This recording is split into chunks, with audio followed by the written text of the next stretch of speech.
तो मैं क्या लगा था ऐसे ही जाने दूंगा भाई, कितने टाइम के बाद मिल रहे हैं ना। मैं बताऊं जेन्युइनली, देखो इंस्टाग्राम पे रील डालने में, डब्ल्यूडब्ल्यूई की रील डालने में, शॉर्ट्स डालने में मजा आता है, बट उसमें ना वो कनेक्शन फील नहीं होता। ऐसा लगता नहीं है कि हम बात कर रहे हैं, मेरे को ऐसा फीडबैक समझ नहीं आता। मेरे को ऐसा लगता है कि मैं बस बोल के चला गया, and this is the place जहां पर मुझे लग रहा है हम अच्छे से बात कर सकते हैं। So obviously we are going to do that from now onwards. यार कल जिम में कुछ ज़्यादा ही तोड़ दिया अपने आप को, तो टूट ही गया सही में। इन 3, 2, 1। तो कैसे मैं चैंपियंस ऑफ द वर्ल्ड में district the best wrestling creator इन सब content the best wrestling audience.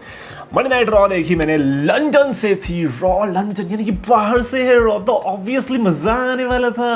But I was not expecting कि ये लोग टैग टीम मैच में डाल देंगे मेन इवेंट। ब्रो मैं सही में बता रहा हूँ जेन्युइनली, मेरे को जिस तरीके से मैंने पिछले कुछ टाइम में डब्ल्यूडब्ल्यूई देखी है, मेरे को ऐसा लगने लगा है कि कहीं ना कहीं ये इंप्रूव हो सकते हैं। पहले तो मेरे को लग रहा था ये डब्ल्यूडब्ल्यूई बिक जाएगी, आराम से बिक जाएगी, कोई आके इसको खरीद देगा या तो विंस मैकमैन ही खरीद देगा। बट नाउ आई जेन्युइन, सबसे पहली बात तो can we just address this fact कि मैं किस तरीके से नॉनचलेंटली शुरू हो चुका हूँ बिना कुछ एड्रेस किए। आई डोंट थिंक एड्रेस करने की जरूरत है, right? Just get to the point and talk about it. Anyways, तो ये सबसे पहले तो मैं बता रहा हूँ ओबा फेमी, और ये ओबा फेमी की जो एंट्रेंस थी, ओबा फेमी क्या बिल्ड कर दिया यार इन्होंने। मतलब मैं क्या गया, इन्होंने ओबा फेमी को तो यहाँ से लेके यहाँ पे चला गया यार। It is so crazy. Brock Lesnar को उसने हरा दिया एक बार, चलो ब्रॉक लेसनर से हार भी गया, but now he looks like a monster. जैसा कि मैंने अपनी रील में बोला, मैंने मॉन्स्टर तो बोला ही नहीं, मैंने कहा भेड़िया है भाई। भेड़िया किसी खाता है ना, बिल्कुल ओबा फेमी ऐसी, उसकी आंख में देख के लगता है कि भाई ये वो बंदा है जो तुम्हारे से मुंह के अंदर हाथ डालेगा और ऐसे खोलेगा और फिर गुटखा निकाल के हमारे मुंह में डाल। कुछ लोग तो कहेंगे भाई इसमें क्या बुरा है, गुटखा मिल रहा है फ्री को, क्या चाहिए। बट नहीं, ओबा फेमी की आज जो एंट्रेंस हुई थी, एक तो जब ये ऐसे अच्छे वाले कपड़ों में पहन के एंट्रेंस करता है ना, खतरनाक नहीं लगता तुम मेरे को, सही में ऐसा लगता है मेट गाला के लिए तुम जा रहे हो परफॉर्म करने के लिए। बट ठीक है यार, ओबा फेमी ने आज यहाँ पे प्रोमो कट करने की कोशिश करी, जिसको इंटरप्ट किया। Oh my God, oh my God, तुमने इंटरप्ट किया promo J Uso. You are cooked my friend, like at Crown Jewel 2 अर्थियां उठने वाली और दोनों आप ही की होगी, क्योंकि आपको बीच में से काट दिया जाएगा, आधे इधर जाओगे आधे इधर जाओगे। ओ भाई साहब, और वहां पे एक्टिंग भी कर रहा है जे उसू का। जे उसू वहाँ पे एक्टिंग भी कर रहा है, जब अपनी एंट्री होती है तो थोड़ा थोड़ा से ओबा फेमी की तरह चलने की कोशिश कर रहा है। बेचारे की किस्मत इतनी खराब है, ना तो लाइट पड़ी उधर, ना कैमरे ने उसको सही से रिकॉर्ड किया। अगर जिसकी थोड़ी पार की नजर थी, उसे पता चल गया था कि ये लौंडा वहाँ पे अपना ऑरा प्लस करने की कोशिश कर रहा है, उसे पता ही नहीं है ये जनरेशनल डेट में जा चुका है इसका ऑरा। और यार उसो जब रिंग में पहुंचा, काले कपड़े पहन के आ गया था, है ना, तो पता चल गया था कि भाई विलन कौन होने वाला है। नहीं भी बताता तो भी तुम ही थे हमारे लिए विलन। बट जे उसो जब रिंग में पहुंचा, और ये जो करने वाली बात होती है ना, माय गॉड, ओबा फेमी ने बोला तू एक बार ये करके दिखा भाई साहब, मैं सब कुछ यहीं तहस नहस कर दूंगा। ये बोलने के बाद जे उसो का जो रिएक्शन था, गूज़बम्स आ गए थे। नहीं, जे उसो को ऑरा देख के नहीं कि अब तो इसके लगने वाले हैं भाई। तो जे उसो ने जिस तरीके से माइक रखा कि अभी करके दिखाता हूँ, और पूरा ऐसे झटका के गया, और डबल करके जे उसो ने दोबारा से ईट करना शुरू किया विद द क्राउड। अब क्राउड के साथ कहाँ रंगलरिया मचा रहा है भाई, ओबा फेमी को क्राउड से नहीं मतलब है, वो लड़ेगा तो तेरे से, तो तू किस बात की खुशी मना रहा है। तो वहां पे हीट तो कर लिया उसने, उसके बाद प्रोमो भी कट कर दिया। उस प्रोमो का फायदा क्या हुआ, क्योंकि ओबा फेमी ने तो एक लाइन में डिस्ट्रॉय कर दिया बहुत बंदे को। जे उसो एक तो एक नया डायलॉग लेके आया, मास्टर जी एक नया डायलॉग लेके आए, पता नहीं क्या कि पावर शॉट समथिंग, और ऐसे करके गोली मार देता है धाड़ करके। तुम बस गोली ही मारो, तुम उसके अलावा तुम ना तो स्पीयर मारो, वो तुमसे नहीं लगने वाली, तुम अपना बेयर हग मत मार, वो भी तुमसे नहीं होगा, तुम गोली ही मारो। एक काम करो, तुम बंदूक ही ले आया करो, मुझे लगता है वो रेसलिंग में तुम्हारे लिए ज़्यादा अच्छा कैरेक्टर ऐड कर सकता है rather than spearing people. But anyways, Obafemi ने तो एक लाइन में डिस्ट्रॉय कर दिया। कहता है भाई इतनी क्या बड़बड़बाजी कर रहा है, तेरे से ज़्यादा तेरी फैमिली में से you are not the family member जिसके लिए मैं ज़्यादा वरीड हूँ। भाई मेरे को पानी पिला दो यार, इतनी अच्छी लाइन ड्रॉप करती ओबा फेमी ने, प्रोमो का सत्ता पलट दी। पता नहीं समझ आ रहा बेबी फेस कौन है। ऑब्वियसली ओबा फेमी है। लाइक हम जे उसो का सपोर्ट सिर्फ नाचने के लिए कर रहे हैं। ये वो वाले दोस्त नहीं होते जिनको हमने बना ही इसीलिए रखा है सिर्फ जिनके साथ हम पार्टी करने जा सके। ये वो वाले लोग हैं जिस दिन जे उसो की लंका लगेगी ना, सब लोग उसके अगेंस्ट में आके खड़े हो जाएंगे, तुम देख लेना। अभी तो जे उसो की आज जो बेइज्जती हुई वो सुनने के बाद बुरा तो लगा होगा कि यार ये रोमन रेंज की बात कर रहा है। ऑब्वियसली भाई, ऑब्वियसली तुम्हें क्या लग रहा है जे उसो के लिए सीरियस होगा घंटा। तो ओबा फेमी ने ये बोल के और इतनी खतरनाक आंखें दिखाई जे उसो को कि एट दैट पॉइंट जे उसो की जो पी रखी थी ना उसने, वो भी उतर गई। कह रहा भाई मैंने कहा देख लिया, ये तो बड़ा खतरनाक था। मैं तो कहूंगा कि ये वाला सेगमेंट तो क्रेजी था स्टार्टिंग से लेके एंडिंग तक। स्टार्टिंग में जब जे उसो ने वो डबल करने की कोशिश करी कि मैं तो एंटिसिपेट कर रहा था कि अब तो भाई इसकी पैंट फटने वाली है, और एंडिंग में भी जब ओबा फेमी ने लाइन ड्रॉप करी। कुछ कुछ प्रोमो ऐसे भी होते हैं जहां पर आपको ऐसे दोनों साइड से इंसल्ट्स नहीं देखने को मिलती, एक साइड से तबाही हो जाती है, और ये उनमें से एक था। I genuinely loved it. लगा अगर मेरे को इसको रेटिंग देनी होगी क्योंकि हमारे चहीते, हमारे अपने लाल जे उसो की लाल की गई है, तो मैं तो इसको 5 स्टार की रेटिंग दूंगा। I loved it. LA night का बैक स्टेज। अच्छा, एलए नाइट ने बैक स्टेज में कुछ ऐसी चीजें बोली जो कि हम कहता है कि कॉम्प्रोमाइजिंग वीडियो पड़ी है क्या ब्लड लाइन की तेरे पास, एडम पियर्स को बोलता है। ओह, मैंने कहा नहीं भाई ये मत बोलो, ये 3 साल से मैं बोलता आ रहा हूँ, ब्लड लाइन के फैंस नाराज हो जाएंगे।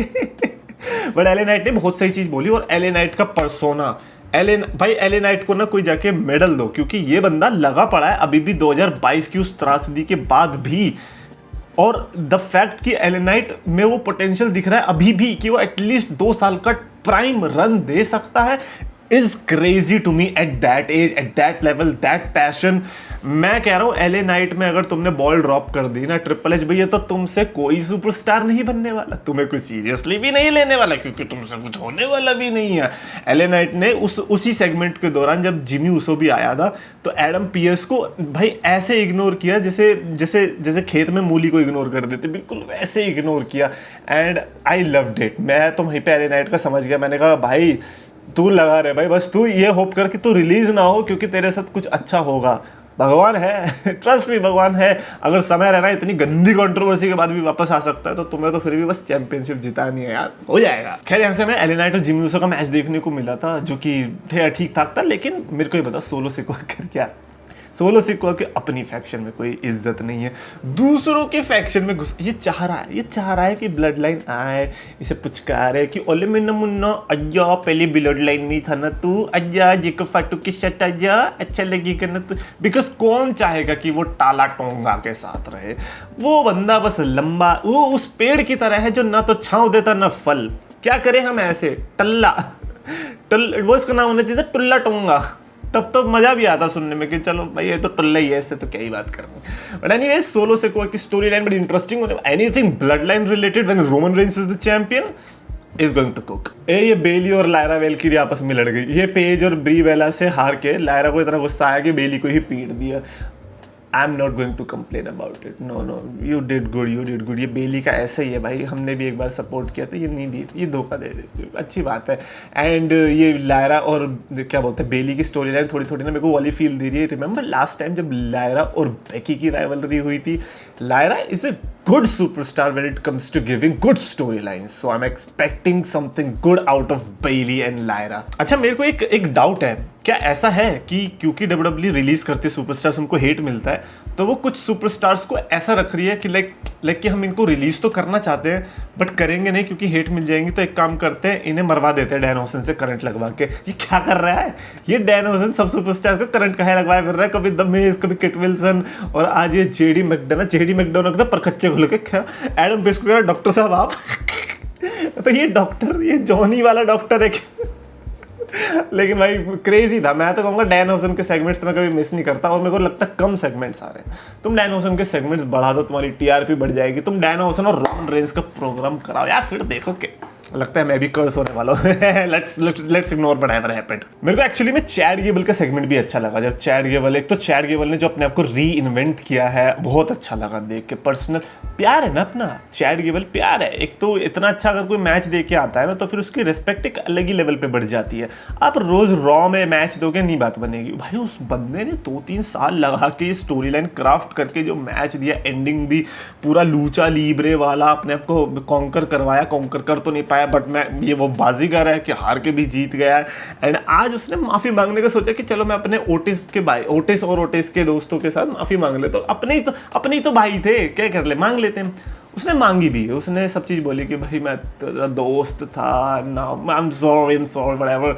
तो ओटिस तो मान गया था, लेकिन ये मैक्सीन, ये लड़कियां भाई, ये तीनों लड़के खुश थे। ये लड़की आई कहती no I don't trust you, पहले ट्रस्ट भी कर लेती थी, नाउ मैं ट्रस्ट नहीं करती। कौन है भाई तू, है सबसे अंडर कॉन्फिडेंट थी। किसने कॉन्फिडेंस लाया? अच्छा ठीक है, चैट गेबल ने नहीं लाया बट आए, मतलब उसके फैक्शन में आके ही तो ये सब हुआ है। कहती मैं तुम्हें छोड़ने वाली हूँ जैसे तुमने मुझे छोड़ा था अकेला। ओ बदला लिया जा रहा है यहाँ पे। अरे भाई चैट गेबल की क्या गलती है? ओटिस जब मान रहा है, टोजावा जब मान रहा है, तुम कौन होते? तुम वोट कर लेते, मेजोरिटी से जीत जाते। लेकिन मेजोरिटी वालों की भी इज्जत क्या इधर है? सही कह रहे हो।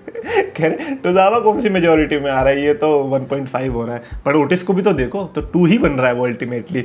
मेरे को समझ में नहीं आया ये कि यार चैट गेबल और मैक्सिम डुप्री का क्या केस चलने वाला है, लाइक इनकी क्या स्टोरी चलेगी। इमेजिन चैट गेबल ने डिस्ट्रॉय कर दिया लूचा लीब्रे को, now he is going to destroy women division. Like मेरे को लग रहा है मैक्सिम डुप्री के लिए कुछ बहुत बड़ा आने वाला है, मेरे को भी नहीं पता क्या। बट अगर ये इसको कुक करेंगे ना, ये वाली अपनी चैट गेबल और ओटिस की स्टोरी को, और एंडिंग में जाके इनके बीच स्मूच देखने को मिल रहा है फ्यूचर में कभी कि भाई मिलन हो गया, अरे गेबल और ओटिस का मिलन हो गया, then that would be cinema. अच्छा उसके अलावा इयो स्काई और लिव मॉर्गन का भी सेगमेंट था। इयो स्काई अपनी टूटी फूटी इंग्लिश में भी जो बोलते बड़ा प्यारा लगता है। तुम जो भी बोलते हो प्यारा लगता है, और जापानीज में तो तुमने शायद गालियां भी दी है, मैंने ऐसा अज्यूम कर रहा हूँ, क्योंकि जो तुम्हारे यहाँ पे रिंकल्स आ गए थे ना उस टाइम पे, मेरे को लग रहा है तुमने गालियां दी है। और लिव मॉर्गन को समझ में आ गई क्योंकि वो एनिमे भी देखती है, तो उसके बाद उन्होंने अटैक कर दिया। एंड ऑफ कोर्स इयो स्काई स्टूड टॉल, क्योंकि इन दोनों के बीच हमें वुमेन का क्वीन ऑफ द रिंग देखने को मिलने वाला है। एक सेकेंड, लिव मॉर्गन चैंपियन है और क्वीन ऑफ द रिंग भी बनेगी। ये कैसे होने लग गया, मतलब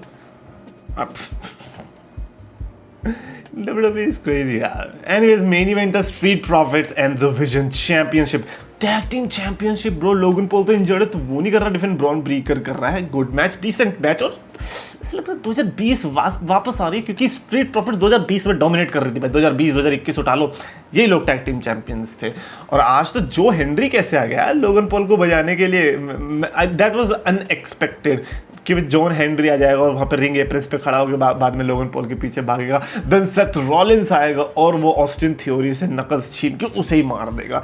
यार क्या दिन थे ना जब सेथ रॉलिंस और थ्योरी साथ में थे। ओ ये भी तो 2020 के दिन थे जब सेथ रॉलिंस और थ्योरी साथ में थे।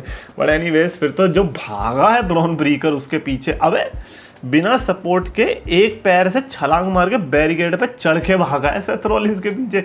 आप समझ रहे हो एज अ सेथ रॉलिंस आपको कितना डर लगना चाहिए क्राउन ज्वेल के लिए। जो बंदा ऐसे भाग सकता है, कुछ भी कर सकता है। ब्रॉक लेसनर से लोग क्यों डरते हैं? वो जिस तरीके से भागता है, वो भागता है ऐसा लगता है कि भाई हमारा कलेजा निकाल के खा जाएगा। ऐसे ब्रॉन ब्रीकर ने भी करा आज। लेकिन स्ट्रीट प्रॉफिट्स यहाँ पे मैच जीत गई thanks to the interference from Seth Rollins and they are the new tag team champions. Let the wholesome main event. मैं सही बताऊँ, रॉ के बारे में कंप्लेन नहीं कर सकता। मैं ये नहीं कहूँगा कि बहुत अच्छी रॉ है, but it was a good raw. I'm not going to complain. I loved it. I enjoyed it. Definitely comments में आप अपने thoughts लिख के बताना what you guys think, and video कैसी लगी यार। बहुत दिनों के बाद आई है, थोड़ा अंडर कॉन्फिडेंट हूँ। अरे घंटा अंडर कॉन्फिडेंट लग रहा है तुम्हें देख के।